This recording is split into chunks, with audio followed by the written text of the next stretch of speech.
Welcome to Live Daf, your online Daf Yomi Shir. Shalom Aleichem, welcome back. Today's daf is Kesubos Samach Zayin. We're holding at the 10th line from the top of the Amud.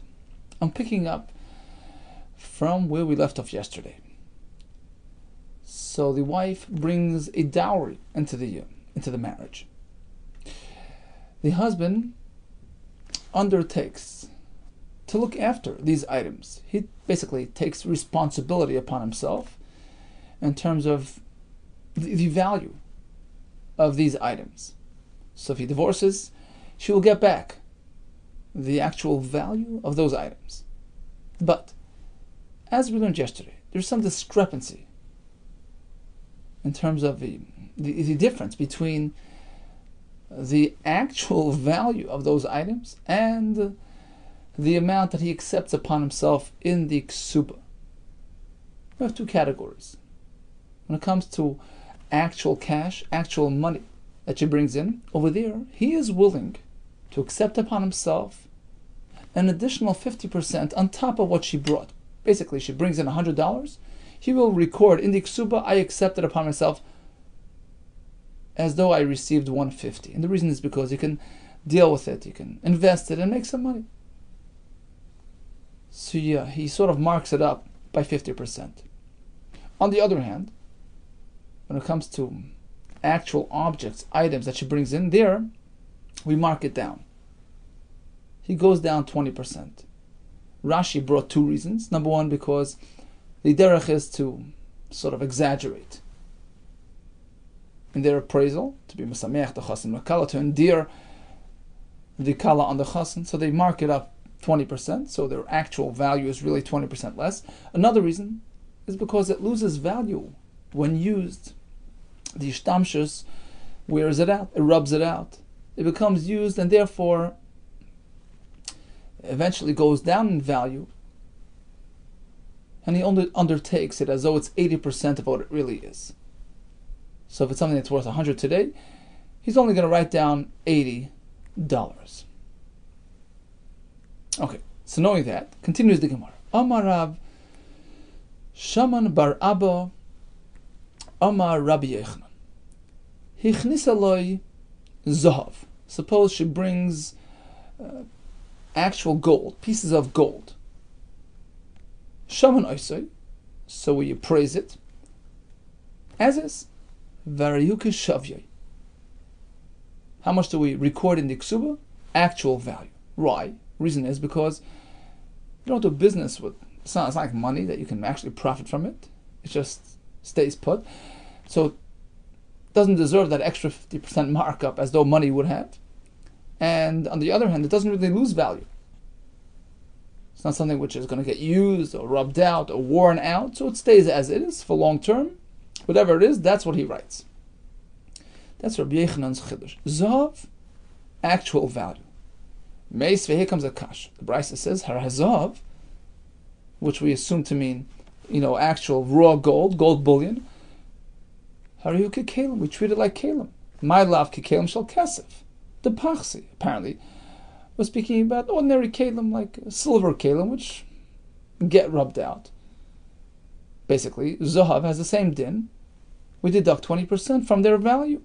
Loi kekelim shall Zohav the loi pachsi. The comparison between Zohav and kelim is to kelim made of gold vessels which don't lose. Don't get worn out because they're not really used. So actual value is what is accepted and what is recorded in the ksuba. Imkain, if that were the case, that we're comparing raw gold to gold vessels, kekelav mibayle. The Brisa should have said, raw gold is like gold vessels, kekelav, like vessels made of this material. Why does the Brisa say zav is like kelim, a general term indicating all types of kelim? So that's a kasha which we're not really answering at this point. And later the Gemara will tell us, okay, so we're speaking about a specific type of gold which will get worn out, extra delicate gold. But otherwise, if it's raw gold, solid gold, that just stays as is, and he accepts the actual value upon himself. In any case, at this point we have a kasha. It seems from the brisa that we compare raw gold to ordinary vessels, which lose value. Void Tanya, another brisa. Zahav, so pieces of gold. Harehuki kalim, we treat it like kalim. That's number one. Second halacha in the brisa is dinrei zav. You have actual gold coins. Harehuki ksafim, we treat them like monies. We add a third. We add 50% to the deal because you can wheel and deal with it and make some profit. So two parts to the brisa. Raw gold, we treat it like kalim. Gold coins, well, that's money, which gets the added 50% in the in the Kesuba commitment. Rabban Shimon ben Gamliel Omer. Here comes a dissenting view. He says, if we're speaking about a locale, a place where they can't really practically, use this money, this gold, you can't be perd means to exchange it for change. You can't break it down to other coins. It's not something which is dealt with. Shaman oison, so we appraise them. We treat them as is, actual value, because you don't really deal with it, you don't invest it, so it's not going to generate income. That's the brisa. So again, the brisa began with a Tanakama, who said, Zav is treated like kalim, which sounds like you deduct 20%, like a kli that gets worn out, and dinrei zav, that's like money, which gets the additional 50% markup. Now, Rabban Shimon Gamliel was disagreeing with something. With what? Rab Shimon Gamliel Ahaye, which one of these two halachas was he referencing? Ilay Seifa, perhaps on halacha number 2, which was dinrei zav are treated like monies. Comes Rabbi Shimon, he says, well, if practically you can't really spend it, then it doesn't get the additional 50% markup as money would. That's his shit. Mechlada Tanakama Savar. So what does the Tanakama hold? Even if you can't really spend it, we treat it like money, which gets an additional 50% markup. How could you say that? Halei nafki, you can't really spend it, you can't earn from it, you can't invest it, you can't profit from it. What does he mean? Oh, Elalavarish, apparently. Rabban Shimon Megamliel was referencing the first halach. The brisa means like this. Zahav, raw gold, pieces of gold, Haryuki kalim. We treat them like vessels. My kalim, what type of kalim? Kalim shel kesef. Ordinary, typical silver dishes, which get worn out, and therefore he marks it down by 20%. That's Tanakama.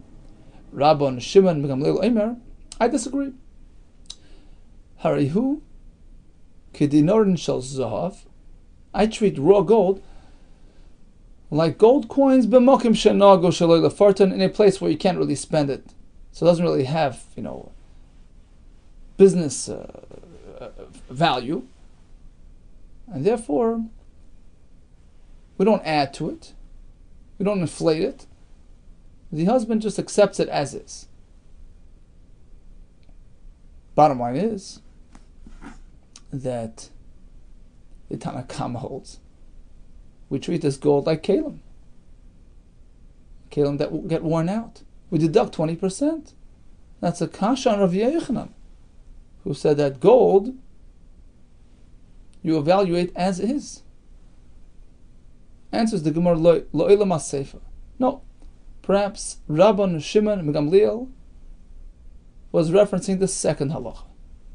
Dinarei zav, gold coins. So what's the machlekes? Gold coins, you could spend it, you could invest it, you could profit from it. So what's the machlekes? Oh, with the nafki al yidei chak. We're speaking that you can't really readily spend it. It's a place where they don't really use gold coins.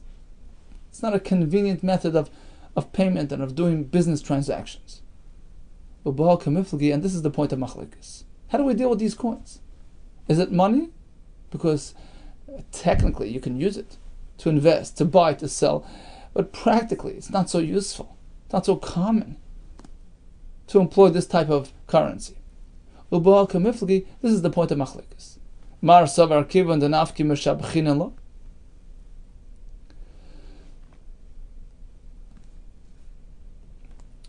So the Tanakama holds that ultimately, since you could spend it, given the nafki, meshabchinala, we have meshabeach, we add to its value. You could make from it, you can earn from it. We add the 50% addition. Umar Savar Rabban Shimon Gamliel disagrees. He says, given the nafki elai de'edchak, since ultimately you can only use it with difficulty, loy b'shabchinala does not have a din of currency, and therefore we don't add to it. So it's a very specific machlekes and a very specific type of coin. Another way to learn the brisa is as follows: Kulo Rabban Shimon ben Gamliel. The whole brisa from beginning to end is the same shita of Rabban Shimon. The brisa sometimes is presented as though it's missing some words. It's written in brief, concise form, and we are meant to read it as follows: Zahav Hariyuki Kalim.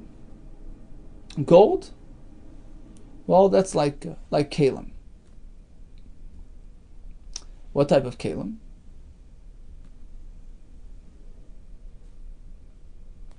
Well, we assumed it meant kalim of zahav, meaning gold vessels which aren't really used, don't get worn or rubbed out. So pieces of gold, we treat them as is. We don't add to the value. We don't deduct from its value. The husband is mekabel upon himself the actual value. Dinarei zav, you have gold coins which are technically considered currency. Harihen kesufim, we treat them as funds, as money. In which case, he's willing to add 50% because of the income that generates. When is that said? Well, you can use these coins to do your transactions. But in a place where you can't really use this as currency, it's not accepted. It's not an accepted method of payment. We treat them as is, the actual value. Divrei Rabban Shimon Gamliel, that's a shita. She, we add the she. She Rabban Shimon Gamliel, because we know what Rabban Shimon holds. If it's a location, a community, a city where you can't really use this as cash, shaman oisan, so we praise these items as is. Well, the bottom line is, there's no machlokes in our brisa pertaining to our question. We spoke about gold bullion, gold, raw gold, not coins, raw gold, which according to Rabbi Yehuda, the husband accepts it as is, actual value, no more, no less, because it's not really currency to be used in business transactions, which will generate profit. It's not something which gets worn or rubbed out. It just sits on the side as an investment, as a keepsake. So it doesn't really generate income. It doesn't lose anything, and therefore the actual value is what he commits himself to. The Brisa spoke about different cases of coins. Is it currency? Is it not currency? Totally different sukkah. Okay, so we answered the kasha from this Brisa, but remember we had a kasha earlier from Brisa number 1, which said Zav is like Kalim. Zav is Kalim. Just like regular Kalim are considered something which lose value. They get worn out as the time goes by, and therefore the husband sort of deducts from it in advance. Zav is the same halacha. So we answered, no, Kalim means Kikalim shel Zav, which is in the break front, not used at all, and therefore we accept them as is, actual value. The question was, Mikal Makim, ultimately we had a kasha, Kikay love me boile, then it should have said, for speaking about gold vessels, it should have said, well, gold, pieces of gold are like gold vessels, Kikay love. Kasha, indeed, it's a difficulty. Or we can say like this. The Brisa that compares gold bars to silver kalim which get worn out is speaking about not gold bars. It's speaking about little pieces of gold which are delicate, which can get worn out.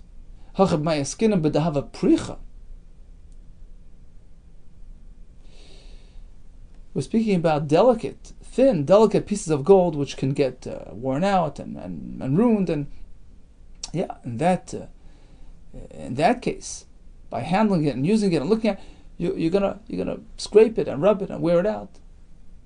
So it deserves a 20% deduction. Rav Ashi Omar, another teretz, b'mamla. Ashi says it's dak shel zav, another version of very thin, delicate pieces of gold. Taisa says it's zav anital min ha'aretz mimoitzoy, the way it looks when you actually mine it. So small, nuggets and things which can get worn out. Yeah, so over there we treat it like regular kalim, like regular items which you have to deduct 20%. So bottom line is, in terms of gold in the Kesuba, we have three types of gold. Gold coins, which are actually used. So that's those are considered like ordinary currency, like funds which can produce income. So he adds 50%. He gets 100, he writes 150. If it could only be used aidei atchak, that perhaps is a machlekes tanoim. Then on the other hand, we have gold which is delicate and gets worn out. We treat them like kalim, so he deducts 20%. Then we have that middle stage, the gold bars, which is neither this nor that. It's not a kli which gets used and worn out. On the other hand, it's not considered currency which can be invested and dealt with and used for profit making. So that, according to Rabbi Yehuda, is shaman oisai. We treat it as is. He accepts upon himself, he commits himself to the actual value of that gold. Now the Gemara will present several more examples of really items which we treat as though they are considered currency, as though they're considered monies, various forms of monies, because they're used for business dealings and they're used for profit making, and therefore he treats them as if they're monies, in which case he accepts upon himself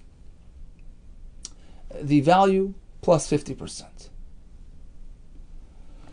Amar Rabbi Yana, besamim shel antuchya. In the place antuchya, they have besamim, which Rashi says is the ikar schera. It's their main primary commodity. Says the Gemara arihen kiksafim. In that locale, the besamim are considered like money, in which case he adds 50%.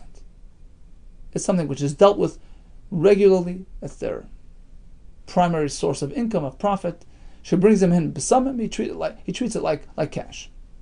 Amar Shmuel bar Nachmani bar Rabbi Yehuda. Another couple examples we have: gemalim shel aravya, camels in aravya. Isha goiva parna mehem. Parna means a profit. The wife will earn a profit, meaning the husband commits to an extra 50% because this is a commodity which earns an income in that locale. Amar papi hani tusvi debei michsi. You have the blouses, the begadim in the place called michsi. Once again, this is something which is an earner, a money earner, an income generator. Isha goiva parnim. If the Isha brings these items into the marriage, she will accept an extra 50%. Vamar papi hani saki, sacks, the rudya in the place rudya. Va'ashli, ropes, the kamachunya in that other place. Isha goiva parnim here as well. She gets an extra 50% profit. Okay, so on a similar topic, Amarava, Mereisha Amina. Initially, I would think, Hani Arnaki de Machoisa. You see, when an Isha collects her ksuba payout upon her husband's death, etc., typically she collects from karka because primarily a person relies on real estate for collection of his debt, of his claim, of a ksuba. A shibud is nigba from karka.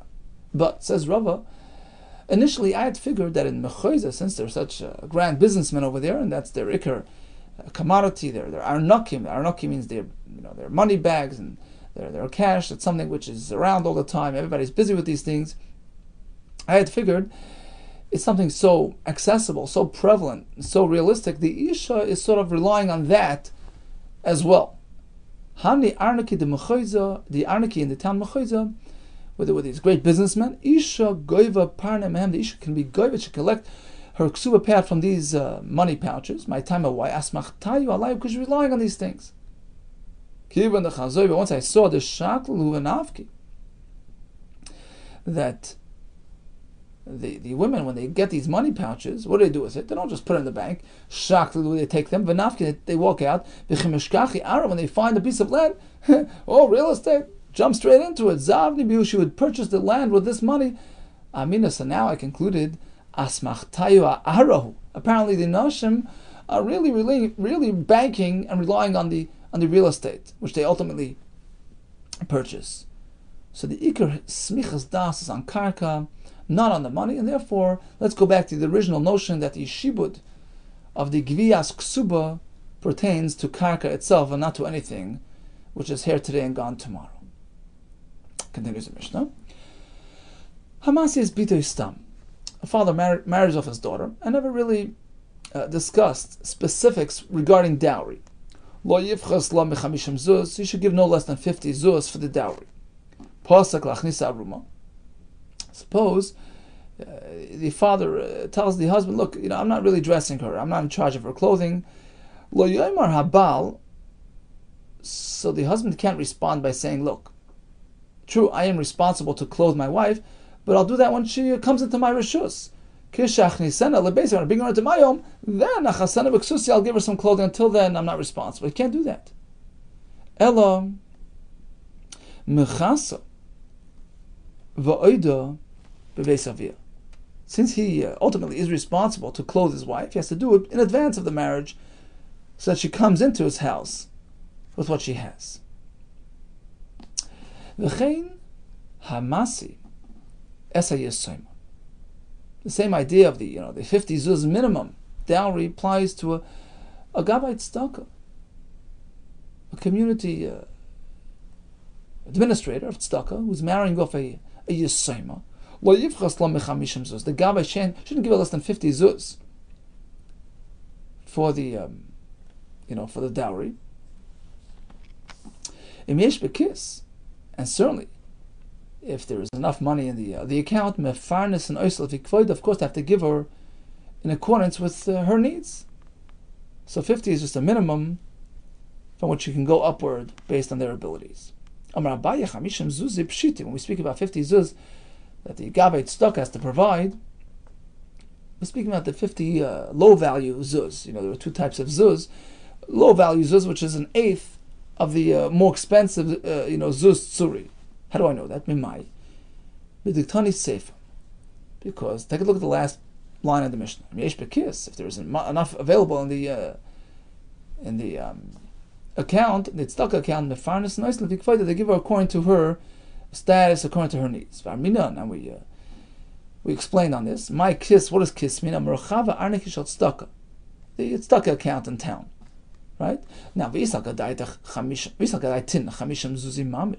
about 50 zuz as the more, higher value currency, that's a lot of money.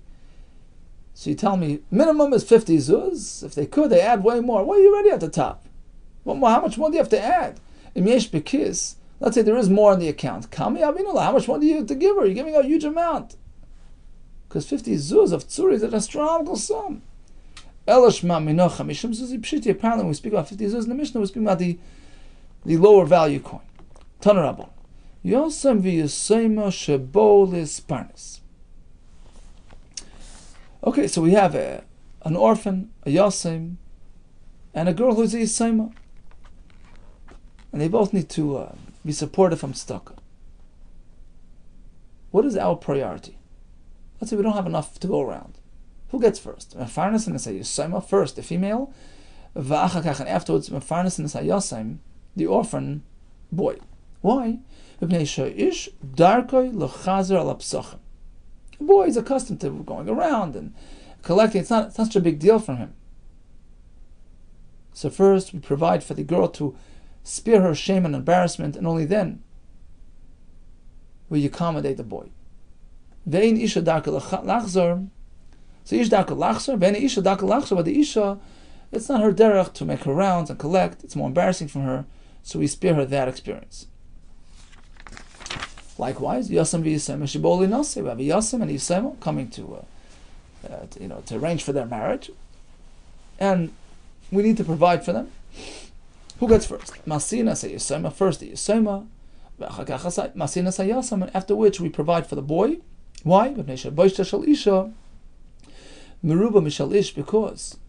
a girl just socially needs to get married more desperately than a man. A single girl is in a greater state of distress and embarrassment, and therefore we take care of her first, and then we arrange for the boy. Tanar Rabbanon. Yosem Shabalisa. So we have a Yosem who comes to the tzedakah, help me get married. So what's the system? First, we get him a home. We rent an apartment. We provide his bed and all his domestic, kalim, his needs. Afterwards, we give him the wife. Pasuk by tzedakah tells us that we provide for his needs based on a logical, responsible system. Go in order. What does de machsora mean? Zehabayis, a home, which is the most basic personal need, a home, a roof over one's head. So that's number one. Once he has that, we get the utensils, which can be used in the home. Asher yechsar, next part of the pasuk, that's zemita, v'shulchan, a bed and a table. The word loy, asher yechsar loy, that's the wife, zuisha. V'cheinu omer, as the pasuk says, eser loy, is a connect. Hashem says, I will provide Adam Rishon with a wife. So the machsora is the bias, asher yechsar, these are the utensils, loy, the wife. Ton Rabban, de machsora. So the pasuk tells us you provide for the poor man in accordance with his basic needs. We learn from here, Atamutsuva Allah v'lefarnasai. You are commanded by Hashem. We are meant to provide for his needs. For his needs. V'atamutsuva Allah v'ashrei. But we're not meant to. We're not obligated to provide him with wealth, more than he needs. Meaning we don't give him extra for the future. We give it to him day by day. We make an arrangement. We provide in accordance with his needs. Whether it's a daily, a week, whatever arrangement we have, but we don't have to give him extra for long term. The pasuk continues, Asher yechsar loy. So this brisa will have a different drasha than the brisa before. Asher yechsar loy is an added point. Give him de machsora, basic needs. What's Asher yechsar loy? What is lacking to him? What he still needs? What does he still need? Here comes a chiddush. Afilu sus lirkev olav. Suppose this fellow used to be wealthy. He lost it all. He's accustomed to certain things. He used to ride a horse. He used to have an eved running, running in front of him, an honor guard, a marching band. You have to provide for his needs. And some of Farshim learn, we're speaking that it's not yet known that he lost his money. So he's still trying to save face. And we have to help him maintain his dignity. And at least, allow him to outwardly present himself as a man of wealth, a man of needs, a man of means. Even his horse to ride on. And have an eved run before him in his honor. Amr olav al Hillel HaZaken. The following was said regarding Hillel HaZaken, the great Tana. Shelokach la'ani ben toivim echad. There was an ani who was from an upstanding, respectable family, and people didn't know that he lost his wealth. So Hillel procured for him what? These two items: sus lirkav olav, a horse for riding, ve'eved loris lefanav, and a slave to run before him. Pamachas. In fact, it so happens that one time leimotza eved loris lefanav, he couldn't find the eved to run before him.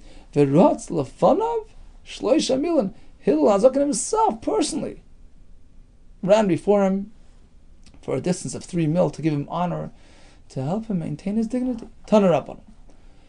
Masa, there was a story ba'anshe Golil ha'olim, people living in the Upper Galilee. Shalakhu la'ani ben tovim echad mitzipari. There was a similar situation, an ani from an upstanding family, and they bought for him, they purchased for him, for his needs, for his male needs, litra basar,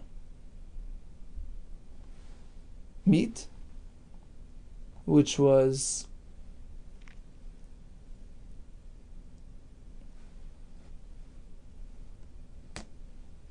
a certain amount, right? Litra is like a liter, a certain amount of basar.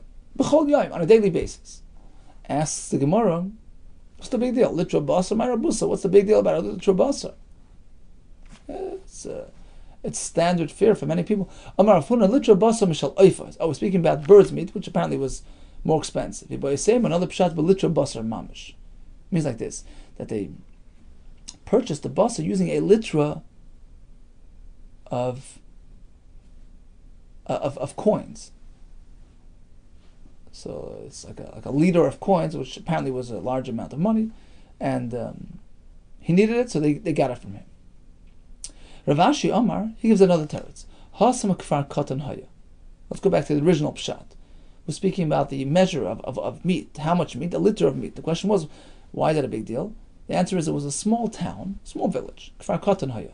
B'chol yoma, and therefore on every day, since they had to provide them with fresh meat, they didn't have refrigerators. B'chol yoma hava mafsid chayusa. They would slaughter an animal amatulte for his needs.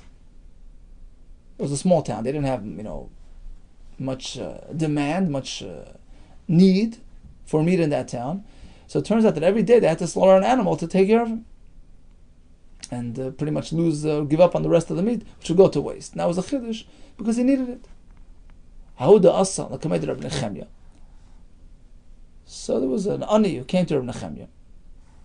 Amar lei, so Rabbi Nechemia asks him, Bama ata soyed. Tell me what you're accustomed to eating. Amar lei says, me? I eat only gourmet food, b'basar, shaman, v'yayin yashan, fatty meat and aged wine. So Rabbi Nechemia tells him, look, sorry, I can offer you my menu, but that's it. Ritzoincha shetegalgel.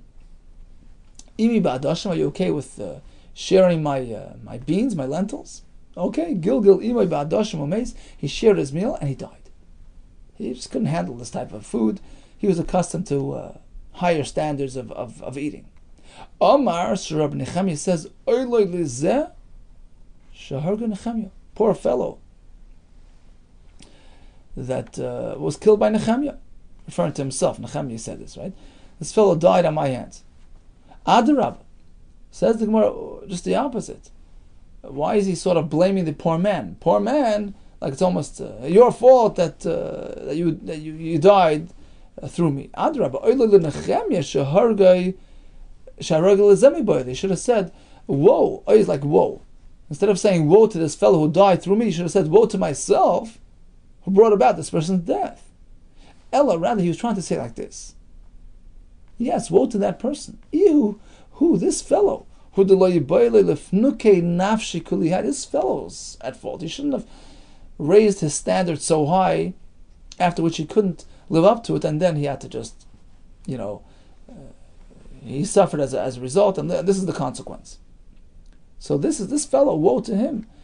He should have kept a simple standard of living, which he could have supported. Look what happened to him now. The story of another fellow who comes to Rabbi. Amar Lai, so Rabbi asks this poor man, B'mata soy, what are you accustomed to eating? What's your menu? Amar Lai says, me, gourmet only. Betar negoilas petuma, a stuffed chicken, a fatty chicken, a healthy chicken, v'yayin yashin, aged wine. That's what I eat. Amar Lai, so Rabbi asks him, you can't lower your standards a bit? You're a poor man. You're living off the community fund. You're not concerned about being doichik the tzibur, but extracting extra funds from them. Lower your standards and live simply. Amar Leis, the poor man says, look, I'm a fellow who has full faith and trust in Hashem. Am I eating from them? Hashem is feeding me. The Tanina, look at the Braisa. The Pasuk says, everybody looks up to Hashem and yearns for Hashem and relies on Hashem. And Hashem, you provide for their needs in His time. Why did we switch from plural to singular? Right? Their needs in His time, referring to a specific person. The answer is bi'itam lo nemar. Rather than say Hashem, you provide for all of them in their time, according to their needs, according to their circumstances. It doesn't say that. According to every specific person's circumstance, according to his situation, according to his health situation, according to his personal needs. We learn from here, every individual person is provided separately and individually by Hashem, according to his taste, his needs. I'm not concerned about depleting the public. Hashem provides what I need. Listen to what happened. As they were talking, suddenly Rava's own sister arrives from out of town, and he hadn't seen her for 13 years. She didn't see him for once in 13-year visit.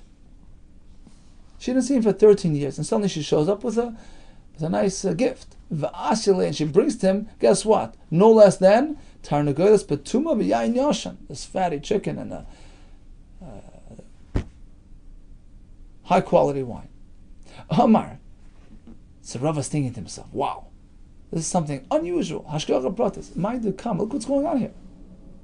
What happened suddenly? I got this delivery, 13 years, I haven't seen her. She shows up at the right time, at the right moment, holding no less than these two items that we're speaking about. Amar Le, so Rav was so taken by it, he turned to the poor man, he says, I spoke too much. I overspoke. You're right, Hashem delivered. You asked and Hashem delivered. Go ahead and eat. Have a good meal, enjoy. Tanarabon. Oh, now we have a complicated situation.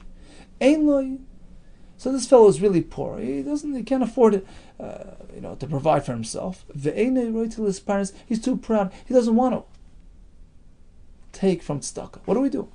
We have to take care of him, but he doesn't want. So we offer him some money as a loan. That's why he'll take it. And then we switch it to a gift. We don't demand payment. We don't accept payment. This is Rameir's opinion. They also hold, likewise, that we meant to try to find a way to give him with dignity, but they put it a little differently. First, we offer it to him as a gift, and if he refuses, then we give it to him as a loan. Asks the Gemara, what do you mean? You're offering him a gift. He doesn't want to take a gift. He doesn't want to take a gift. So the Gemara first figured we give it to him as a gift, and then we sort of ask it back from, no, he's not going to take it. No, that's not what he means. Means we offer it as a gift. So we say, Rabbi, we have some extra money. You want to take it? No, I'm not going to take it. What about a loan? Sure, I'll take it. Now, what's the advantage of the Chachamim's approach over the Tanakam? Because now, once you tell him it's a gift, so when he takes it as a loan, ultimately he'll take it as a loan, in the back of his mind he'll understand our motive. We're trying to really give it away. It's just, we're packaging it as a loan. But really he knows that he doesn't owe it back, and that puts him at ease, knowing that he's not really going to have to pay it back. So that's the advantage. At the Maila, the Chachamim prefer this route. So this is all about a person who really doesn't have. We find a way to give it. What about Yeshle? A person's loaded, but he's stingy. He can't forget himself. He doesn't want to use his money to provide for himself. What are we going to do now? This fellow is an even bigger ani. He's an ani bedas. In perspective, he can't allow himself to access his funds. So what do we do now? So we give it to him as a gift. But we demand repayment. What do you mean? If we ask him to repay, he'll never take again. He's never going to take it from us again. Means we take it back after his death. So during his lifetime we give, and we keep track of what we give, and after his passing we collect it from his assets. Rabbi Shimon Omer, he disagrees. So the fellow has access to money and he refuses to use his own funds, just leave him alone. We don't have to get involved.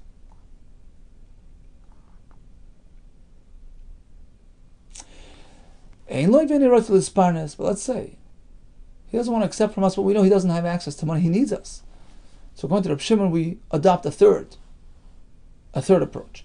We tell him, look, Havi Mashkin, bring a collateral, bring some sort of item, and you'll take the loan. This way, We maintain his pride and his dignity. Kadesha tezuach da'at olav. Now he's all proud of himself. Look, it was a real loan. In fact, I gave them a security. This way, you won't feel bad about taking the money. So this is a third approach to this type of situation. You have Reb Meir, Chachamim, and Reb Shimon. Tanu Rabbanan. The pasuk says, "Havid tavitenu." Provide. It's a duplicate lashon.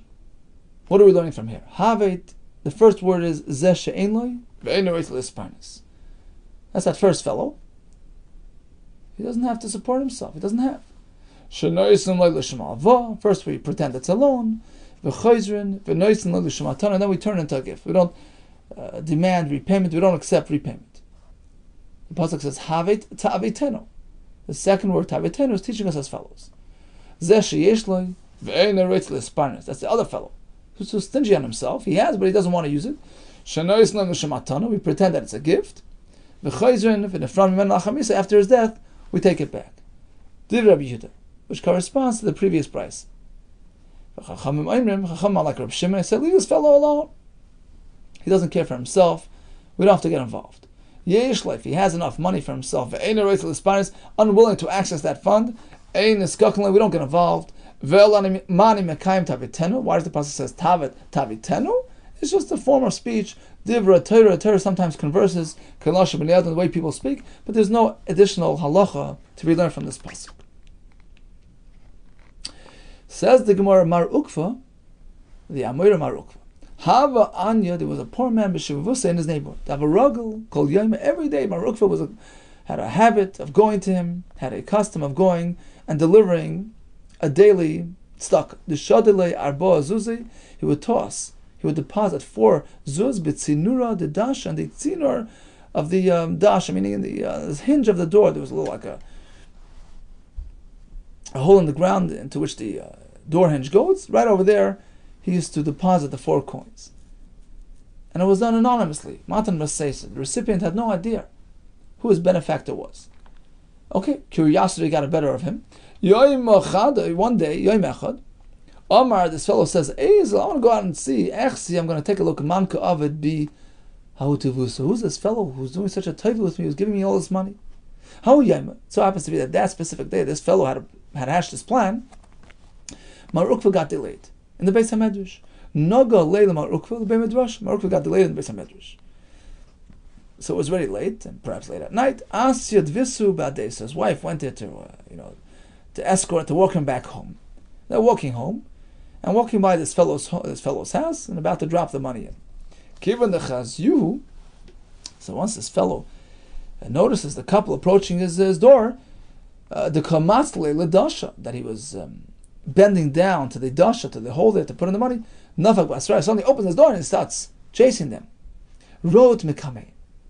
So they escaped. They ran away. They didn't want he should notice who they are. Aili Lau Atuna. They noticed the Atuna, this oven on the side. They figured, okay, what better place to hide than an oven? He's not going to think we're an oven. They have a grufa nura. So it was an Atuna, an oven from which the nura, the fire, had been raked. It was still hot, but there was no actual, fire burning. Hava kemekalion carried the Marukah. So Marukah and his rabbits are sitting in this oven, and Marukah's feet suddenly getting hot and starting to burn. Amruled Visus, his wife tells him, I have a solution. Shkol karech, take your feet. Oisev akarai, put it on my feet. I'm not feeling any heat. Cholosh dati, Marukah started feeling bad. Why is she being zoichet, protection, and I'm feeling the heat? Does she stand higher than me? Is she greater tzedekah than me? What's going on? Amruled, so she tells him, no. This is specifically related to tzedakah, because anosh chichna begavei de beis. I'm usually at home, right? And when I give tzedakah, it's different than your tzedakah. You give coins, but I give actual food, which can be used right away. Makarva anayasi, the anoah, is immediate. What I give to the poor man that comes to my door has immediate benefit. It can be used right away. So my chutzat tzedakah, in a way, is higher than yours, and therefore I'm protected right now. Okay. End of story. What's the big deal? Why were they running away from this person? Let them see them. What's the big deal? Answer is the Amar Malzuch Brei Bar Tuvia Amar Rav. V'Amar, some say it was Amar Rav Huna Bar Bizna Amar Shim Chazdida. V'Amar, some say it was Rabbi Yehuda Shim Yechai. What do they say? A person should rather be willing to toss himself into a burning furnace, like Marukva and his wife. Allow yourself to get burnt, and spare the other person from shame and embarrassment. Val yalbin pnei chaver b'rabim. Just don't embarrass this person in public. That's why they were running away. They were running for their lives and willing to put themselves in danger. Minolan, how do we know that being malbin and whitening a person's face from shame and embarrassment is more severe than anything else? Mitamar, we find by Tamar, Yehuda, the tzaddik Yehuda's daughter-in-law, right? He interacted with her, and then it came time, they found out that she was mezana, and they were going to burn her. And what did she say? She was being taken out to be killed, and she didn't point a finger at Yehuda as the culprit. She says, well, I have some items here that belong to the person the guilty party, and this is what it is. And Yehuda himself acknowledged, he says, Tzadka mimeni. In fact, she's the righteous one, but she refused to point a finger at him, to incriminate him. She was willing to allow herself to get killed, to be burnt, give shanaish, rather than embarrass Yehuda. Everybody asks this kasha here.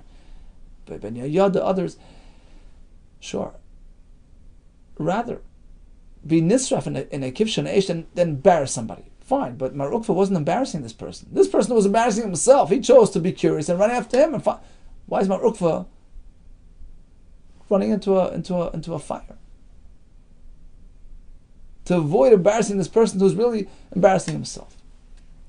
Says the Ben Yehuda, this person was just curious. Some random person is dropping off this money. I have to see him, I have to thank him. He had no idea this was Mar Ukva the Nasi. A Nasi is a different story. Should he see the Nasi as the person giving him the money, he would be dead embarrassed. A leader of the community. If he knows, probably everybody knows. Because he's a known person, visible, famous. Everybody's following him around. If he's coming to my doorstep every morning, most probably the whole community knows about my situation, and that would be very embarrassing to him. Mar Ukva worked this all out in his mind. On the spur of the moment. At that split second, when this fellow started chasing Mar Ukva, was thinking, okay, he probably doesn't know that it's me. He doesn't know I'm the Nasi bringing it to him. Should he see me, he's going to be dead embarrassed. As a public figure, being his benefactor, this is very embarrassing. I'm going to bring about his embarrassment, and therefore he ran away. Says the Gemara, there was another story with Mar Ukva. Hava Ani b'shem Vusa, he had this neighbor in Ani, Davarogel l'shduralei. He had a habit of sending him 400 zuz, kol mali yom kippur, every Yom Kippur. Yom Achad. So it so happens that one time, Shadrinu nialei bad brei. Mar Ukva used his son as a messenger to deliver the money. Also, his son returns home. Amar leila tzarach, tells his father, look, this fellow doesn't need the money. Amar, his father asks him, my chazas, what did you see that led you to that conclusion? So he says, look, chazoi, I notice he's leading a wealthy lifestyle. The mezafili and yoshan, they're sprinkling this aged wine all over his house to keep the dust down. This is some sort of high cost type of adventure. Apparently, he's a man of means. He doesn't need our tzedakah. Omar, so his father responded to the opposite. Mefani kuli hai. He's such a finicky person. He needs to use the ayin yoshan for ziluf. This fellow is in deep trouble. He has real high needs, he really needs the money. I finu. So he doubled the amount from 400 to 800. And he sent it with his son. When Mar Ukva was passing away, Omar, he says, look, bring me the ledger with the tzedakah account. Ashkach, he looks through the numbers and he finds the hava ksibbe. It came up to the following amount: Shivas alfei dinris, 7,000 dinarim, sianki, high value coins. That was the total tzedakah that he gave throughout his lifetime. Omar, he says, that's not enough. Zavdoi kalili, very little tzeda laderech, very little food for the road. V'urcha rechikta, and such a long trip. I'm about to pass away and travel up to Shemayim. It's a turn. You're saying, look, I'm going on a long journey with so little provision. I have to give more tzedakah. This is not enough tzedakah, not enough zechusim. Come, bazbazei lepalgi mamoinei. So he went ahead and he distributed half his funds, half his assets. How can he do that? More than a fifth? Not meant to do more than a fifth. Va'amar b'loi.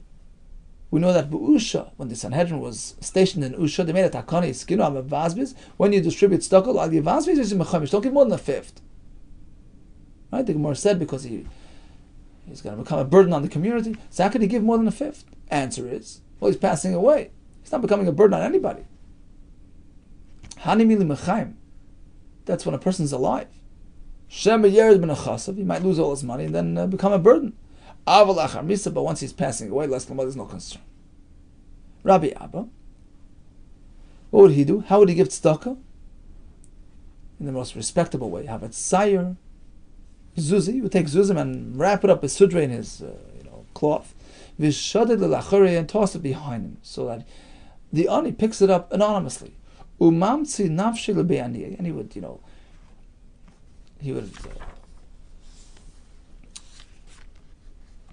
would walk around and places where the anim are found, and he would drop the coins behind him. Umatzli eine miramoy, and he would peer sort of sideways to make sure there were no dishonest people taking the coins. So that much he saw. He was keeping an eye on the money to a certain extent to make sure that the anim took it, but he didn't really give it to them directly, so it wasn't an embarrassment. Okay. Bez Hashem will continue the sugya tomorrow. So what did we learn today?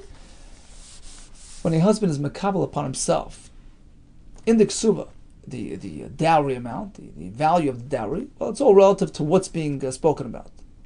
Monies, funds, cash, actual cash value stuff. So that has added value because he can transact with them, he can do business, he can invest and profit from them, so it gets a 50% markup, as opposed to kalim, which get worn out and used up, so that goes down 20%. Regarding zov, well, it depends. Gold coins, that's money.